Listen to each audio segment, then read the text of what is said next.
Let's get to our next topic, which is brought to us by Rougit. You guys have probably heard of Viagra or Cialis before. Maybe you've even tried them. But if you're looking for something beyond the usual pill, it's time to meet Rougit Ready.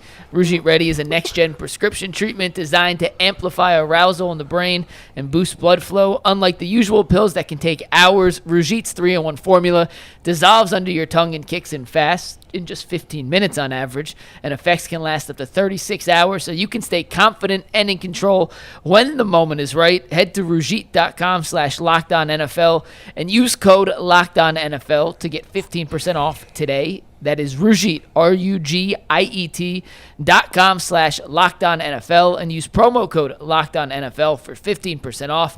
Individual results may vary with the prescription treatment. Compounded drugs are permitted to be prescribed under federal law, but are not FDA approved and do not undergo FDA safety, effectiveness, or manufacturing review.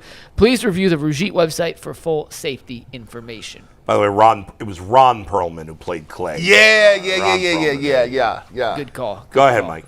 All right, we'll talk Cavs for a second here, guys. There was a report out yesterday from Brett Siegel of Clutch Points that married up to some other things that I had heard in terms of the Cavs looking to potentially move on from Dean Wade to get under the second apron of the tax. I hadn't heard any teams that were looking to make a specific deal for Dean Wade, but Jason had talked about it. I had mentioned it. It had been pretty out there by numerous reporters that the Cavs were looking to get under the second apron, and potentially trading Dean Wade was an option to help them accomplish that goal. Brett Siegel of Clutch Points yesterday put out a report saying that Houston made an offer, and this kind of surprised me. This is from Brett Siegel of Clutch Points. Quote, before signing Dorian Finney-Smith in free agency, the Houston Rockets pursued a trade with the Cleveland Cavaliers for forward Dean Wade, sources say. Houston was willing to give Wade a full mid-level exception extension over the next few seasons, the same deal that Finney-Smith ultimately got if they were able to finalize a trade with Cleveland. So why didn't they trade for him? He went on to say when the Cavaliers declined this trade involving Wade and the Lakers' fallout with Finney-Smith made its rounds across the league,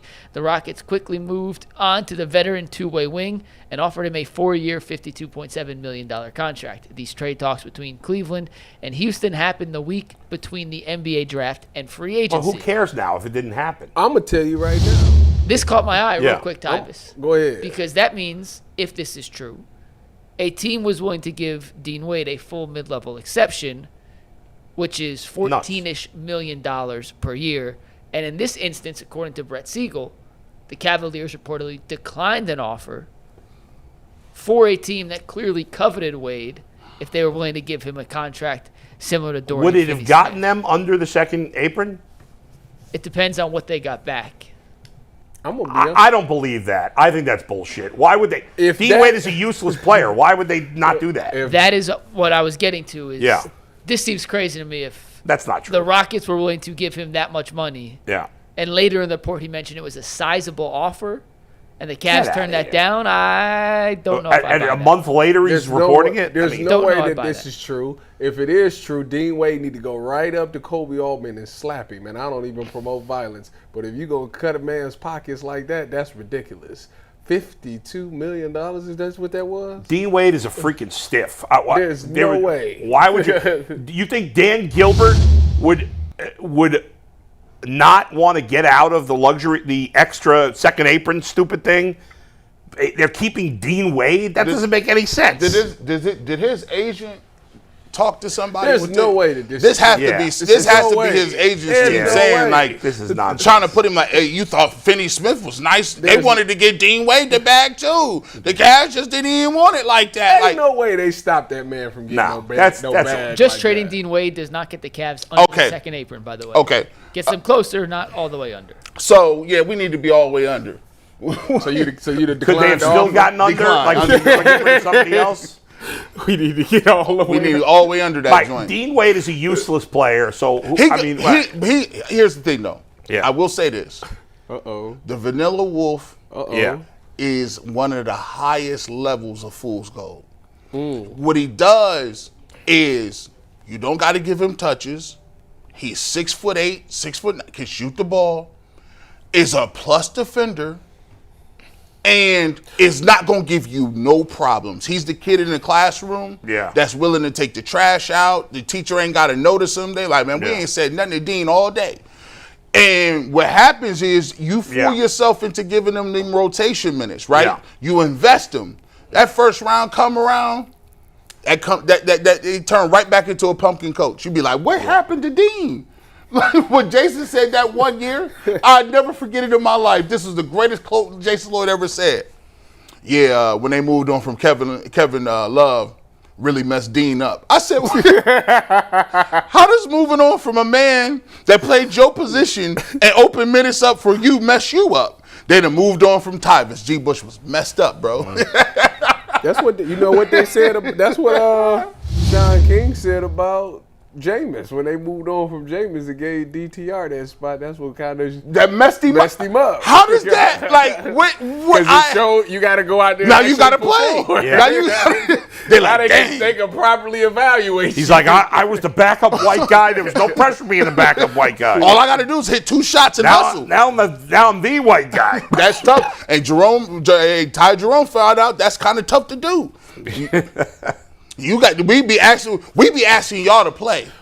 Shoot. I mean, I know Mike and Jason were hyping up Dean Wade in the regular season like he was a superstar. Who is our backup power forward? Larry Nance. Yeah, we good. Oh yeah, I guess you we can. Good. Yeah, you can. We good. We straight. And Larry Nance be shooting now. And you can't. And just cutting his salary is not going to put us under the apron. No, the Cavs. I don't care. I mean, do we really? Yes. I only care about that. I don't care how much money Dan Gilbert saves. We only care if it can help them get other players. Yeah, we want them. Otherwise, I don't give a crap if they're above the apron or not. What if they do him and Craig Porter Jr.? Does that take them under the second? Let me look again. I don't believe so. But then you have to re-sign 2 guys, Ty, and no team's just going to take on the money. No. The answer to your question, no. All right. So they riding in the second apron. They ain't that boy. They the only team in the second apron. I don't even think Dean Wade should play at all. I would just, let's play Jalen Tyson. Let's play. I know he's a different position, but let's give some minutes to guys who actually could have potential. I saw an article, but I didn't click on it. It said that Kenny had a heart-to-heart with Jalen Tyson or something. You know something about that, Big Nuggets? I saw Real Cavs fan tweet out a little snippet of an article, but I don't know what article that is from. I'd be shocked if Jalen Tyson doesn't get real minutes this year, though. I'm just saying. I would genuinely be shocked if he does not get a legitimate chance to prove he's an NBA caliber rotation guy. Oh, by the way, you know how we talked about like fans crapping on players the second they're gone from here? Yeah. Everybody talked about, I know, and we all know he was terrible in the Pacers series. But man, everybody loved Ty Jerome. The second he was gone, Lonzo Ball all of a sudden is a superstar. By the way, if before that series, before that Pacers series, if you would have asked every Cavs fan, would you trade Ty Jerome for Lonzo Ball? 0 would say yes. 0. Correct. Now, every fan said they want that trade. It's training camp truth. You'd think Lonzo Ball can actually make it through a season. Is that a question? No, he can't make it through a season. Not a question. I was going to say there's a lot of proof that says he probably will not make it through the entire season. And according to McNuggets, they went to Victor Oladipo's workout. You know what I'm saying? And he ain't played in how many years? 5? Man, that guy was like a superstar for 1 season. He has the greatest 90-game peak ever to have nothing before and nothing after. I mean, he was serviceable before. I don't know. He's been hurt. I mean, I'll pull here. Isn't he trying to make a comeback? Yeah. The Cavs were at his workout. What? Yeah. He had a. How old was he ain't signing for nothing but the vet minimum. So I'd rather have him than Dean Wade. I know they don't play the same position, but Dean Wade's just a bum. really done with him. Dean Wade is not terrible, but in the playoffs, you just can't trust him. Like in the regular season, he's in the playoffs. I told you, cannot trust him whatsoever. He's high level. He'll go to Lifetime Fitness and drop 55 points on something. Oh no, he'll go to Rutgers and ball. Did you see that video of Scalabrini going down there? Oh yeah, listen. Against what's his name? I forget his name. I know that guy who talks a lot of trash and fouls everybody. So I know Dylan Brooks.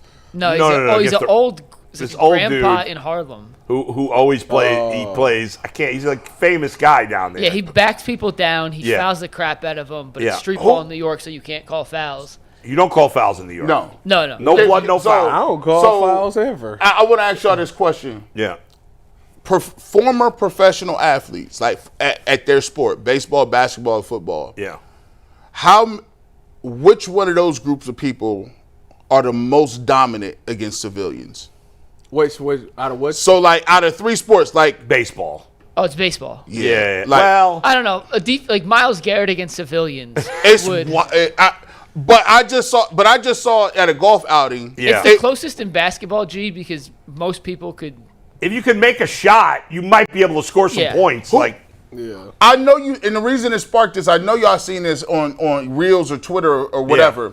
They was at a golf outing, and I think it was Vince Carter. yeah. They were shooting the ball, so Vince Carter pulled up like from the grass in this like basketball hoop. Yeah, he's talking about they had like Steph Curry and them. It was Vince Carter. He pulled up and made it. Then it was Grant Hill. They gave the ball to him, and he made the same shot. Yeah. Then it was Ray Allen, and he made the same shot. But this is like from 30 feet away, one try after each other. And I was like, people don't understand how crazy basketball players are. But like the thing is, you ain't touching no baseball. I'm gonna tell you that hitting a now. baseball You is ain't the hardest thing to do. Yeah, you're right. You ain't touching that Yeah. baseball. I saw they were interviewing. You know how they have the celebrity softball game before the All-Star game? Yeah. They were interviewing this one guy. I never heard of him. I don't know who he is. And they were asking him, like, how many hits do you think you could get off a major league pitcher if you got 100 at-bats? He's like, about 30. I'm like, are you out of your mind? That's 30. You couldn't get any. He gets signed today. Okay, hold on. I might be lying. Yeah. If they said no, this is facts. Civilian having to tackle Derrick Henry. No. Yeah, Derrick Henry would put people into comas. You die. I guess if you were like a You would die. You would die. There's a chance of death. well, most people. I guess there's some people maybe. Like if you're a bodybuilder or something, maybe. Like if you put a woman at the plate and she just can't hit a fastball, that's great. Or if she but can't shoot, you're not going to die. would die. she would literally touch the gates of heaven. She's there. Like Well, I don't know. I don't think we want a woman to get, you know. But yeah, but like if it's just a civilian, like Yeah. tackle Nick Chubb. I don't think Derrick Henry would do that. No, Like a woman like trying to tackle him. Just put Ann out there then. Ant. Yeah. Listen, Ant's got enough physical issues already. He gets hurt in his sleep. Like I can't afford to lose him to Derrick You Henry. better grab a Can you leg. imagine? I wasn't here last week, yeah. so I didn't hear if you guys have already talked about this. We'll wrap up in one sec, but Yeah. Bull, I know you did not watch, so you are excused from this conversation. Okay. G and Tyvis, what do you think of Tyrese Proctor, Naquan Tomlin, Jalen Tyson, Summer League? So- I like him. So listen, this is wild. Jalen Tyson got a jumper like that. I listen. I like the fact that when Craig Porter Jr. went out, yes, we watch Summer League around here, and I do watch it. Yes. And I do watch it because it doesn't matter that Amani Bates isn't here anymore. I watch Summer League, so I like the fact Will that he get picked up again? we'll see. He might want to just go to China and shoot a bunch of shots. You know what I'm saying? You get some checks over there. But listen, Big three. Jalen Tyson, I like the fact that this man he has some point guard skills. I didn't like the fact that he was turning the ball over late. Like he made some turnovers that cost him a game one time. But I like the fact that he showed that he can move and move the ball and get dribble a little better and create. Now, this Naquan Tomlin dude, McNuggets, I'm conflicted. Because he has what I would call like the old man game. Do you know his backstory real quick? You know, he never didn't play high school basketball. He didn't play high school basketball? He grew up in New York, played street ball, played Rucker Park. A coach saw him one night, ended up going, I think, D2, and then transferred around. But he never played high school basketball. Wow. His game is unique because he learned How old is he? street ball. He's 24. Who he think He's he from is? Harlem. Who he think he is? Skip to my He Lou? Skip put us out of the playoff one year. I was mad. But he has a game where it's like, Well, he went D1 eventually, Mike. Yeah, he ended up at Memphis and Kansas Man, I State, think but he he- started he- in community college. he was knocking down some shots that I didn't think he could knock down. So he's a Yeah. project. By the he's not really big, but he was getting offensive rebound. He got this in between game where I don't know. I'm like, He's 6'9", G. are He's you not nice? small. Yeah. Are you nice like this? I don't know if he a small forward or a Or big. pop- By the way, I got a root for this guy now. The junior college that he started at, I actually know that school because it was about 20 minutes away from my college. Monroe. Yeah, it's in Rochester, New York. That's where he went. I know that school well because we used to like cover their basketball games when I was in college. He's got a unique So, Jeep, when I saw the Dean Wade thing, and I'm glad you brought up Tomlin, I didn't want to dive into a Tomlin conversation because I understand Bull was unfamiliar with anything that had to do with Naquan Tomlin. It's okay. Yeah, I had no clue who he was. Had you heard of him before this year? He played in the regular season. He played like a game against He played a game or Bucket. two in the regular season. He played against the did? Bucks, I remember. I think He's on a two-way Yeah. deal with the Cavs. If you move on from Wade, Tomlin is the natural fill-in next guy to kind of fill that spot as the fourth big, plays a little bit of wing. Yeah. His offensive game, it's wonky. Like Are It's we weird. buying him as legit? But he had 3-level score, He's- though. if you ever have played He's like an old basketball, school you'll player? know what I'm going to say. Yeah, he's a guy that you watch and you're like, how the hell did that go in? Yeah, But right. he makes those shots. And if you play pickup, there's always the guy there. Yes. And it's not in a bad. I don't mean that as a bad thing. Who's that big white dude on Utah? Is he like that guy? No, he's not. He's not a big. He's not a big. He's He's a a- small. I said wing. he's 6'9", but he's a He's a small wing. No, forward. but this guy's not a big either. So Laurie Markkinen. No. He looks like doesn't look like a Well, basketball Walker player. Kessler's the big white guy. Maybe it's not It's you. You talking not about the Walker Rockets Kessler. Summer League dude that was No. This guy's not a summer league. He's been in the league for a long time. Yeah, This guy. On Utah, their two big white guys are Kessler and Markkinen. Markkinen And doesn't it's play. not Utah. Yeah. He's like balding. He doesn't look like Oh, an you NBA talking player. about the left-handed guy from Joe Australia? Ingles? Joe Ingles. Joe Ingles. Yeah. Well, That guy, you look at him, you're like, he's a pretty good player. He kind of got the same. Is he a Joe Ingles type He's of a guy? little bit better athlete than that, but this guy, he's a much better athlete. He's a much better Wait a athlete. second. better Are we athlete. just saying he's a better athlete because he's black? Let's be honest. No. He's not a great athlete though. He's not gonna just be dunking over people Yeah. and just He be blowing throwing- by you. he be But You throwing know, up people them will just crazy shots. especially white people will just assume the black guy's a better athlete. oh yeah, because he's yeah. black. It's He not. dropped 30. I love when some white people be like, yeah, he's a good base runner. He's got one steal. Yeah. Just because he's black doesn't mean Well, I he's a good just base sent runner. you Naquan Tomlin. Yes, He had a once, career yeah. high 35 points in the G League last year. Yeah. When we're doing super chats, look over. I want a Naquan. All right, I'm Tomlin. going to start watching this guy. I think he's Yeah. going to be my Amani Bates, this guy. Okay, all right. You're gonna. I'm down with this guy. There Like is a he's a U- street But baller. There's a UCSS slot for that. Yeah, it's yeah, like yeah. it's like a To get back to where we started, Yeah. I'm fascinated by Tomlin. I legitimately am fascinated because there's something to his game that's unique, and he's right in the right spot at the right time. putbacks. He finds ways to make shots, and you'll see in the clip I sent you, Bull. And I want you to watch it when I'm doing super chats. I'm Yeah. serious. Oh. It's like, is that a good shot? But it goes in, and he And took it again, and it's a good shot for him, but it's not. Where'd you send me a I'm clip? An intrigued. email? I emailed to him. Yeah, Oh. emailed to you. Intrigued by his offensive skill. Yes, and he's a good rebounder. I mean, he just has one of those things where it's a knack. He knows where the ball is. He hit a lot of open shots. Where I'm like, oh, you shooting that? Okay, like, and Got plus basketball instincts. and plus he was getting 30 plus. It wasn't just one game he was getting 30. He was getting it off. Like that's him. It's a weird game. I meant to ask McNuggets about that. I forgot about that because I was watching. I'm like, man, I don't know about this man's game. Bull, just sent you another one, too. This was from the Summer League. As I do that, and you guys watch, we'll get their instant reaction, Naquan Tomlin. We got two reads before we get to Super Chats. First, is FanDuel. Summer sports are in full swing. Whether you're all about baseball under the lights, golf on the green, or high-stakes soccer action, FanDuel is the best way to make every game even more exciting. You're already following the action, so why not make it a little more thrilling with FanDuel? You can get in on the game while your friends are getting sunburnt at the beach. If you're new to FanDuel, well, we got a new offer for you. New customers can bet $5 and get $150 in bonus bets if their first $5 bet wins. Open the FanDuel app today or visit FanDuel.com/UCSS to get started. And we have the FanDuel ticket that you can pull up here. We got a winning FanDuel ticket. It is in social news desk, and it is here. So give me 1 sec while I pull it up. But we got a winning ticket from Carmen Santana. Check out this ticket real quick, Bull. Yeah. Carmen Santana last night bet Jose to hit a home run, Manzardo to hit a double, Angel Martinez to hit a single, and Brian Rocchio to record 2+ bases. that is one of the greatest pool That of all $4 time. bet Did he turned win into there? $450. How much did he bet?